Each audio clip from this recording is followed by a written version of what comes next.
در کوم د چې له کوم حالات تېرېږي له چوپتیا د صدقه سره پوهېږو ته ناروغه یې په ما پسې ناروغه دواړه یو بل پسې ښه صحیح رنځېږو په زړه ما د ځلې زه ملامت نه یم دود دستور و غربت ته رانه پردی کړې ستغې سپورې نور مه وایه ما نه یې ته پښتو په نیمه لار رانه زندی کړې زه پوهېږم چې نه دې رانه کېږي ښه تر څو به درته وایم بل پیدا که زه دې بلې شم بخښنه درنه غواړم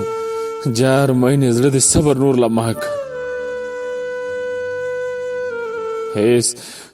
هیڅ جوړه به یو تر بل ونه رسېږي چې تر څو پورې پښتو وي رواجونو نالیدلو سره ژوند به یوې برخه جار له وړکو په زړه ماتې جونو تک سپینې پیغلې رنګ دې ولې زیړ شو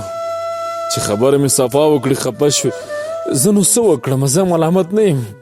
جار له درده په ژړا شوې ته کسره شوې شنوګه کې ژوند خو جبر دی کوی نه د تېښتې اجازه شته او نه لاره مجبوري ده که منې د صبر ونې غوږ لږ کېږده پوهوم دې په قراره زموږ د دواړو هیلې خاورې شوې ایرې شوې نیمه خوا شوه نیمه یې کې جدا کړو چې میندې کړو نو خیر په دې کې څه و چې د یو بل نه ولې دې پیدا